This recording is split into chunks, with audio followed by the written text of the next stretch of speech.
আসসালামু আলাইকুম। কেমন আছেন সবাই? আশা করছি সবাই ভালো আছেন।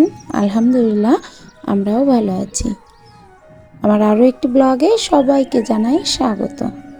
আই হোপ আমার আজকের ভিডিওটি আপনাদের ভালো লাগবে। সকালের নাস্তায় আজ রুটি রেখেছি, রুটি আর পাতাকপি চচ্চড়ি। ভাজিটা খেতে চায় না আমার বাসার কেউ, সেটা যারা আমি ব্লগ করি, মানে আমার ব্লগ ভিডিও যারা দেখে তো তারা জানে যে আমার বাসায় পাতাকপিটা চচ্চড়ি হয়। তো যাই হোক, পাতাকপিটা কিন্তু আজ আর রান্না করে না, গতকালই রান্না করে রেখে দিয়েছিলাম, সেটা ফ্রিজে রেখেছি। আর এখন তো শীতকাল, ফ্রিজে রাখলে চিন্তাও নাই, তো ফ্রিজে রেখে সকালের দিকে গরম গরম রুটি করে দিচ্ছি। আর সাথে পাতাকপির যে তরকারিটা করে রেখেছি সেটা একটু গরম করে দিলেই হয়ে যাবে, কেননা শীতের সকালে যত তাড়াতাড়ি ঘুম থেকে উঠি না কেন সময় করে এদিকে তরকারি করা আবার এদিকে রুটি করা, সব দিক কন্ট্রোল করা সম্ভব হয়ে ওঠে না।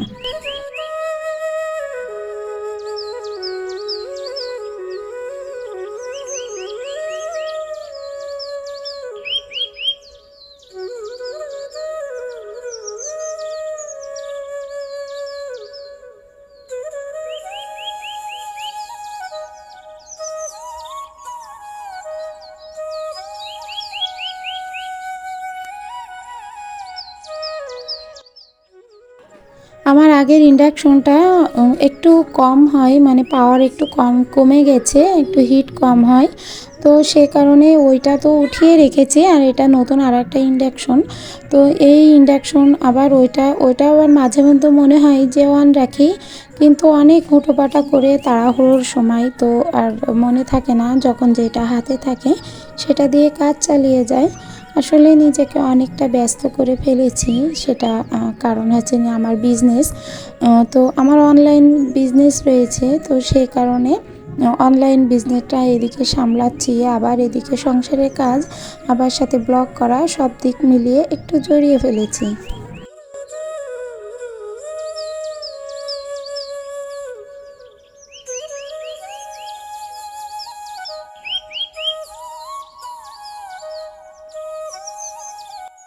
আগে অনেকটা সময় টেনশন হতো, অনেক কিছু নিয়ে চিন্তাভাবনায় হয়তো বসে থাকতাম, যতটুকু টাইমে বসতাম ততটুকু টাইমে মাথার ভিতর বিভিন্ন ধরনের চিন্তাভাবনা থেকে যেত, একটু আজে বাজে চিন্তা হতো, নিজের ফ্যামিলির কথা মনে পড়তো, বাপের বাড়ির কথাগুলো মনে পড়তো, যে আব্বু যখন ছিল আম্মু যখন ছিল তখনকার দিনটা কেমন ছিল আর এখনকার দিনটা কেমন শূন্যতায় ভরা। তো সব কিছু মিলিয়ে অনেক টেনশন করতাম। তো আস্তে আস্তে দেখতাম যে নিজের একটা ডিপ্রেশনে চলে গেছি, আর এটা থেকে বেরোনো ভীষণ একটা কষ্টকর, আর ওটা থেকে বেরোনোর খুব সহজও নাই, কেননা এটার জন্য মানুষের সাথে মেশা লাগে, আবার ডাক্তারের কাছেও যাওয়া লাগে, তো কোনোটাই সমাধান হচ্ছিল না। আস্তে আস্তে কেমন যেন একটা হয়ে গেছিলাম।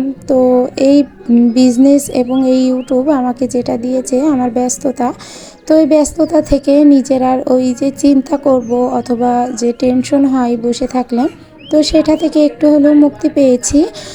আলহামদুলিল্লাহ এখন অনেকটা ভালো আছি। সব সময় একটু ব্যস্ততার ভিতরেই থাকি, কাজের ভিতরেই থাকি, যে কারণে আমার ওই টেনশনগুলো আপাতত আর হয় না। যদিও কোনো সময় মানে খুব কম হয় না বলা তো ভুল, কিন্তু কম হয়।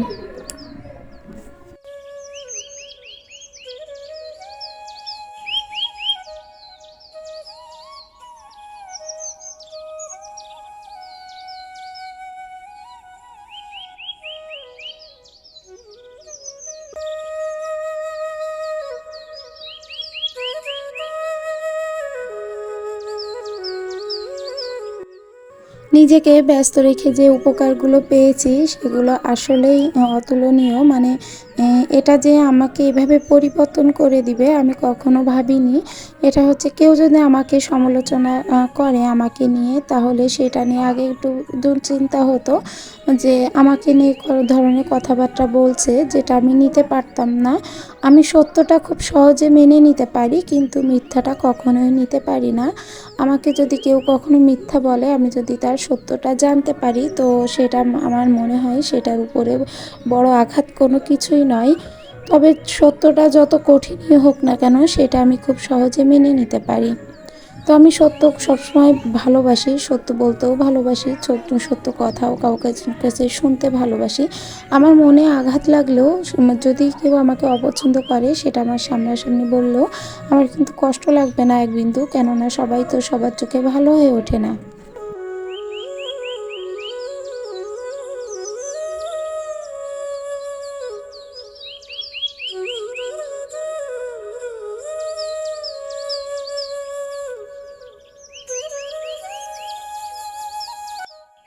একা সংসার, একা হাতে বাচ্চা সামলানো, একা হাতে বিজনেস, পার্লার, তার উপরে একা হাতে সংসারের সমস্ত দায়িত্ব পালন করা, এটা কিন্তু মুখের কথা নয়। আমার কোনো হেল্পিং হ্যান্ড নাই, মানে কোনো কাজের যে একটা লোক থাকবে সেই ধরনের কোনো ব্যবস্থাও নাই। যেটা করি সেটা নিজে থেকেই করছি। আর পুরো সংসারটা গুছিয়ে এইদিকে বিজনেসের অনেক ঝামেলা থাকে, আর বিশেষ করে অনলাইন বিজনেস।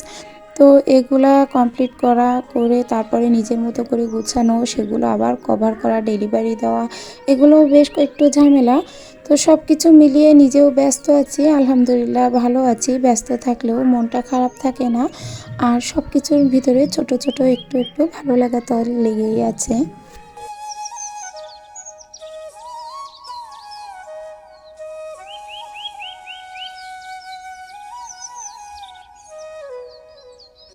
ভাতটা বসিয়ে দিয়ে, মানে চালটা ধুয়ে বসিয়ে দিয়েছি, দেওয়ার পর এই কাঁচা ঝালগুলো একটু বোটা ছাড়িয়ে রাখছি যাতে নষ্ট কম হয়।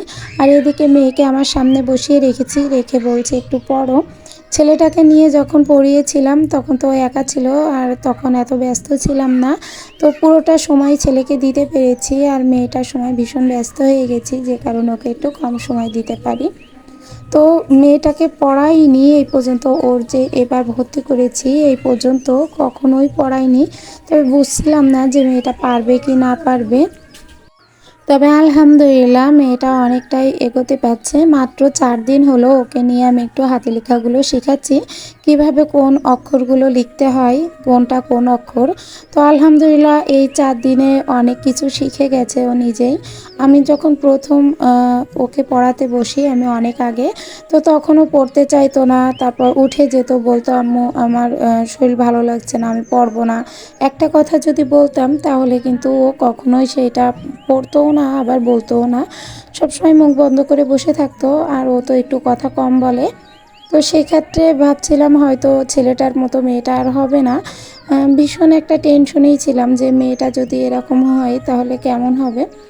তো সব কিছু মিলিয়ে একটু টেনশন কাজ করছিল। তবে এই 4 দিন যে ওকে নিয়ে একটু সময় দিচ্ছি, বসছি, ওকে একটু উৎসাহ জাগাচ্ছি, কালার পেন্সিলগুলো এনে ওকে একা কালার দিয়ে লেখানোর চেষ্টা করছি। তো ও বেশ আনন্দের সাথে করে লিখছে।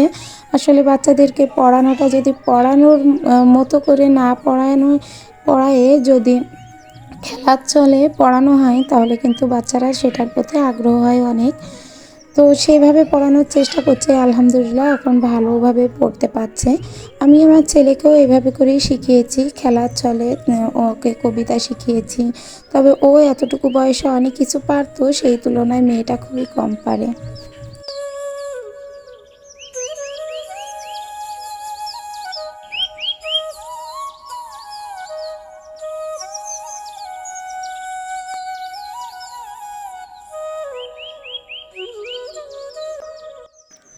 আজ রান্না করব আলুর দম।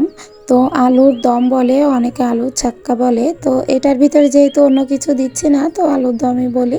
তো আমি আলুটা লবণ হলুদে ভালো করে সিদ্ধ করে নিয়েছি, এতে কিন্তু তেমন একটা মশলা যাবে না।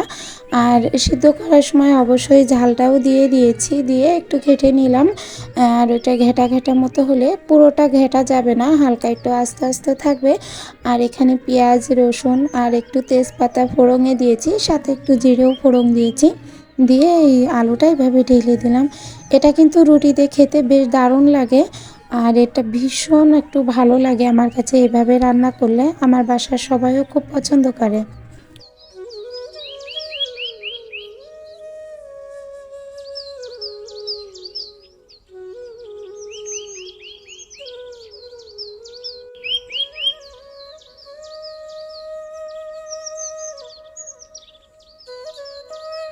যে কয়টা পাঙাশ মাছ ছিল সে পাঙাশ মাছগুলো একটু ভেজে নিচ্ছি। ফ্রিজে আর পাঙাশ মাছ নাই, তবে যেগুলো ছিল এগুলো আজকে দিনের মতো হয়ে যাবে।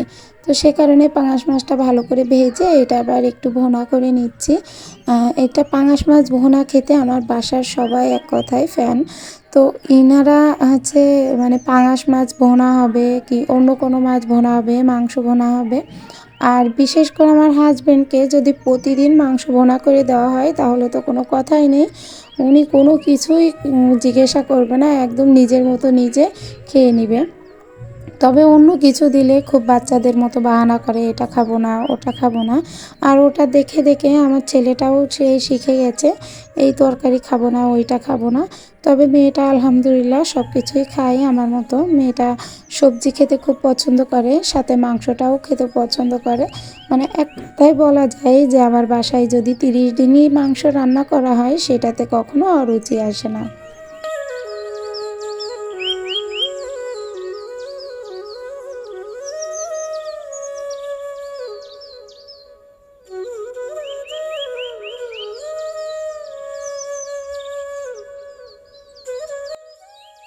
রান্নাটা কমপ্লিট করে সেই দিকে রুমের মগগুলো আগে মেজে নিচ্ছি, কেননা এখনই সবাইকে খেতে দিতে হবে। তা পুরো মগটা মেজে গুছিয়ে নিচ্ছি, তারপর তারপর ওদেরকে খাবার বেড়ে দেবো। তো প্রতিবারের মতো একটা কথাই আপনাদের কাছে অনুরোধ করছি, আমার আজকের ভিডিওটি যদি ভালো লেগে থাকে তাহলে প্লিজ একটা লাইক দিতে ভুলবেন না। আর যদি চান আপনাদের এই বোনটি একটু হলেও ইউটিউবে জায়গা করে নিক তাহলে চ্যানেলটি সাবস্ক্রাইব করতে পারেন আর এই বোনটির পাশে দাঁড়াতে পারেন। আর যারা আমার ভিডিওটাই দেখেন ঠিকই কিন্তু এখনও পর্যন্ত সাবস্ক্রাইব করেননি আমার চ্যানেলটা, খুব দ্রুত 1000 করে দেন, অবশ্যই আপনাদের পরে আমার ভরসা আছে। তো ভিডিওটি আর বেশি বাড়াবো না, এখানেই শেষ করছি। দেখা হবে নতুন কোনো ভিডিওতে, ততদিন ভালো থাকবেন, সুস্থ থাকবেন, আল্লাহ হাফেজ।